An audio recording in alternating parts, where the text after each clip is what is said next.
अखिल भारत पद्मशाली संघमचं 17वं अधिवेशन हैदराबाद इथं होणार असून समाज बांधवांनी यामध्ये सहभागी होण्याचं आवाहन पद्मशाली समाजाच्या वतीनं करण्यात आलं आहे। अखिल भारत पद्मशाली संघम यांच्या वतीनं रविवारी 9 मार्च रोजी हैदराबाद येथील एक्झिबिशन ग्राउंडवर 17वं अधिवेशन भरवण्यात येत आहे। या अधिवेशनाचे अध्यक्ष म्हणून कंदिकटला स्वामी हे राहणार असून तेलंगणाचे मुख्यमंत्री रेवंत रेड्डी, चेन्नईचे पद्मशाली समाजाचे पद्मभूषण मिळवलेले सिल्क इंडस्ट्रीचे नल्ली कुप्पुस्वामी चेट्टी, गौरवाध्यक्ष श्रीधर सुंकुरवार, प्रधान सचिव जगन्नाथन गड्डम, युवजन संगमचे अध्यक्ष श्रीनिवास संगा, महिला संघमच्या अध्यक्षा दुष्यंतला शकुंतला तसंच विविध राज्यातील प्रांतातील अध्यक्ष, विविध विभाग संघमचे अध्यक्ष उपस्थित राहणार आहेत।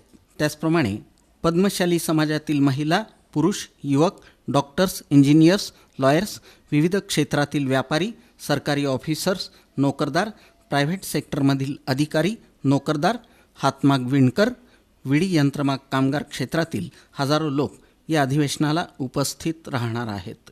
या अधिवेशनाला सर्वांनी आवर्जून उपस्थित राहावं असं आवाहन अखिल भारत पद्मशाली संघमचे उपाध्यक्ष रामकृष्ण कोंड्याल, अखिल भारत पद्मशाली युवजन संघमचे अध्यक्ष श्रीनिवास संगा, सचिव महेश जिंदम, महाराष्ट्र राज्य पद्मशाली संघमचे अध्यक्ष भूपती कमटम, प्रधान सचिव यशवंत इंदापुरे, पद्मशाली ज्ञाती संस्थेचे अध्यक्ष सुरेश फलमारी, सचिव संतोष सोमा, उपाध्यक्ष महांकाळ एल्दी, अंतर्गत हिशोब तपासणीस रमेश कैरमकोंडा, पद्मशाली युवक संघटनेचे अध्यक्ष शेखर कटकम, सचिव विजय नीली यांनी केलं आहे। 9 मार्च रोजी हैदराबाद येथे एज्युकेशन ग्राउंड येथे पद्मशाली समाजाचं अधिवेशन आहे। पद्मशाली समाजाच्या वतीने आम्ही सर्वांना आवाहन करतोय की समाजाच्या शैक्षणिक व औद्योगिक व सामाजिक ह्या सर्व गोष्टींवर चर्चा करून योग्य निर्णय घेऊन भविष्यात समाजाचं सुधारण कसं होईल ह्या सगळ्या गोष्टीसाठी आम्ही अधिवेशन भरवलेलं आहे।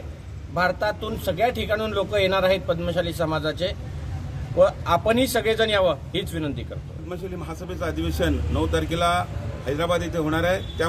त्या अधिवेशनास तेलंगणाचे मुख्यमंत्री रेवंत रेड्डी हे उपस्थित राहून मार्गदर्शन करणार आहेत। तरी सोलापुरातील सर्व पद्मशाली समाज बांधवांनी या अधिवेशनात सहभागी होऊन यशस्वी करावं असं मी पद्मशाली ज्ञाती संस्थेतर्फे जाहीर आवाहन